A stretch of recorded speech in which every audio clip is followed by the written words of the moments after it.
in my book, which you haven't read. I think we've just settled all of that. I love you, oh, my God, I love you, too. All right, here we go now with our good buddy Brian Kenny. He's got his best relievers tonight with the, those great sequence shows. We're going to do center fielders with him tomorrow. He's got the relief pitchers tonight. We'll get to that in a sec.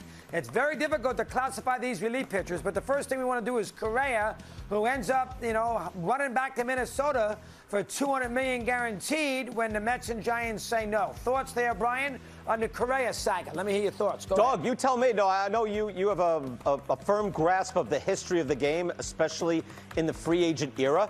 This is like the craziest thing in the history of baseball free agency, isn't it? I mean, he signs for a mega deal, or didn't sign, but agrees to a mega deal in San Francisco, agrees to a mega deal. We're talking about a 12-year, $300 million deal in New York, and now he doesn't go to either place? This is up there with, remember, like Bowie Kuhn nullified Charlie Finley's trade-off of the A's? This is up there with, like, the craziest things we've ever seen in free agent history. Would you have opted, if you were him, for the extra $40 million to go back to a team that's not going to win, instead of going to the Mets, who you know have a heck of a chance year in and year out to win? What would you have done? I don't know what was still on the table from the Mets to Correa, but it is difficult, Dog, psychologically, once the parameters have been set and you're supposed to be making $300 million, to then say, yeah, you know what, it's going to be down to $250 now, or $200. Now, another team can swoop in and say, hey, we're going to give you a higher average annual value.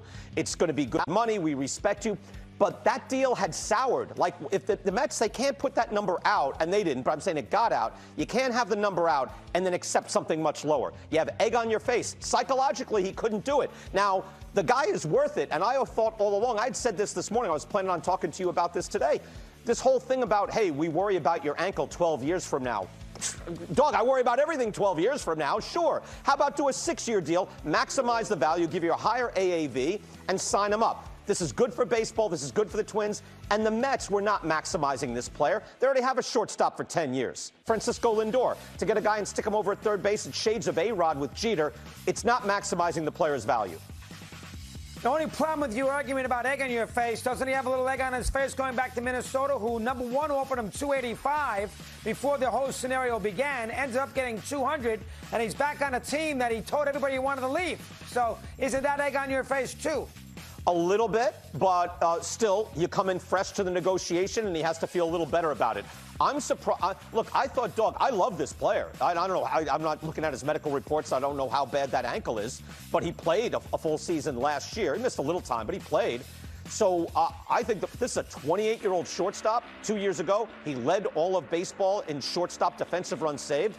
This guy's the pick of the litter. I love this player. I would have done 6 or 7 for right in that neighborhood. $35 million a year. I think the Twins got a bargain at 33 per. Yeah, listen, I think he's great in his short series. I love him there. I think over the body of work in 162 games, he doesn't play a lot of games. I'm not in love with him as much as you are. You can say that a lot of guys, Dog, you're right. He's a dynamic player, misses time. But you know what? Like Lindor missed time. Last year, Seager misses time. Most years, Trevor Story misses time. A lot of the top shortstop miss time. You're right. But he's an elite player. He's the youngest of the bunch. Most guys are getting signed for age 30, 31. He's going to be 28, Dog, and he still plays shortstop. That's where you spend your money. Yeah, I wouldn't have given him Lindor 341 either, but that's neither here nor there. All right, how about the scenario with the relievers tonight? You got a top 10 show with that. Who is number one with this? Well, you're not going to tell me. But how did you classify? Let's not ruin it for everybody. What was your criteria with the relief pitcher? Let me hear. Go ahead. With relief pitchers, I want to see at least a 2-year sample. And I would not even do 3 years if I could, but 2020 was a weird year. So we have 2021, 2022. I combine those years together, and especially for relief pitching. And it really comes down to you have these like young guys throwing 100 who did it for 1 year, and you wonder how real is it. And then you have the guys like maybe A.J. Minter of the Braves who are doing it solidly year after year. Edwin Diaz is probably going to be the top guy. He's my top guy. I'll just throw that out there. Here's the question, Dog. What do you do with Josh Hader? He was great at the end, but, man, he had real blow-ups in the middle. And I tell you what, a lot of our people, we've taped some of these shows already. A lot of our people, they don't even have Josh Hader in the top 10. I do. I think that's crazy. I believe in Hader bouncing back. But he had an ERA over 5 last year. What do you do with him, Dog? That's a good question. In a big game, I still like him in a spot, but I understand where you're coming from. All right, how about the Hall of Fame thing? You know, let's do relief pitchers. How do you support Wagner, who in his postseason ERA for his career is over 10?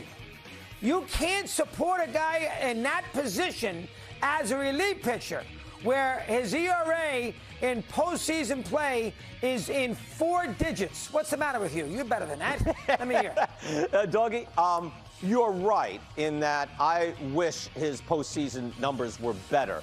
However, there are great players who don't have great postseason numbers, and Wagner was #1 in strikeout percentage all time. I'm not saying he was like top 5, top 10, top 20 all time. He's 1. In run prevention overall, I think he's 2nd behind Rivera. So this is an all-time great, dog. He wasn't great in the playoffs. He was an all-time great. Not top 10, not top 20. We're talking top 5 all-time great. No way. When he pitched in the regular season. Yeah, he was. The stats say so. No way. And, dog, when Billy Wagner was pitching, did you think he was okay or did you think he was great? In order to make the Hall of Fame as a relief pitcher, you got to be dominant in postseason play. Dog, was he good or was he great? You got to go out there in the postseason. Dog, you watched him 10, 12 years. He wasn't. Was he good or was he great? Was he good or was he great? How about postseason? He was lousy. You got to count that. A lot of guys who are not great in the postseason, dog. You need a larger sample, and they usually bounce out. Not relievers. Barry Bonds was no good in the postseason for years. Roger Clemens was no good in the playoffs for a number of years. All-time greats, not great in the playoffs for years and years. So may not like the deal of Carlos Correa going back to the Minnesota Twins, but Byron Buxton, another outfielder for the Twins, certainly does. Outfielder-infielder reunion at Buck Daddy 103. Byron Buxton saying hard to hold that in from everybody, but I did. Carlos Correa is the topic of conversation today as we begin this Rizzo Report. He really has been the topic of conversation for the offseason, with the exception of Aaron Judge. I don't know if there's a player that's garnered more talk this offseason. At least he's given us something to talk about, originally signing with the Giants or agreeing to go to the San Francisco Giants and apparently leaving the Giants to go to the Mets. Now it appears that he is going back to Minnesota after opting out of that contract, a deal that is reported as 6 years, $200 million. Chris, and I know that you had said that the Minnesota Twins are not going to win. Now remember, they were back-to-back AL champions back in 2020, I want to say.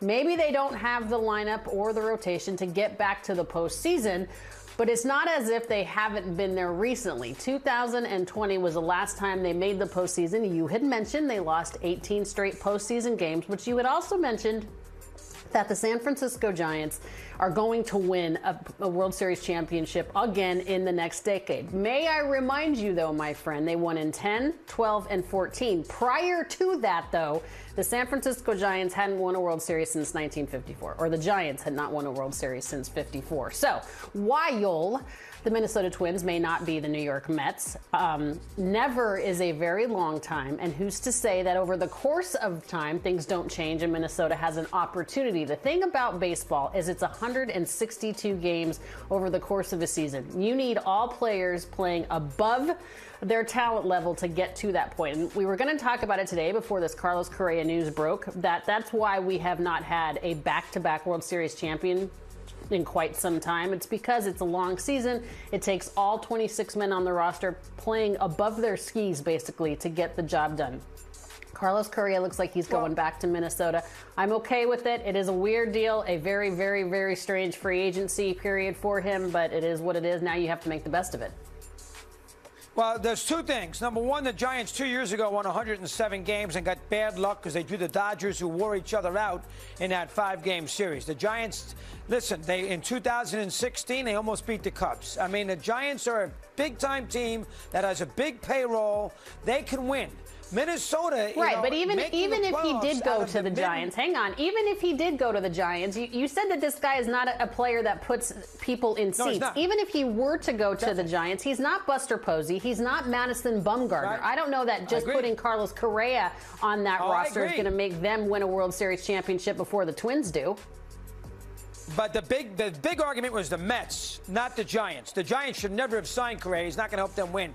Minnesota makes the playoffs out of the American League Central.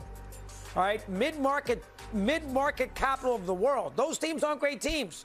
White Sox, Detroit, well, the Kansas Cleveland City, Guardians the the Cleveland Guardians took the New York Yankees to 5 games and almost moved on. So I don't know that it's not. Listen, and how many world championships has Cleveland won in recent memory?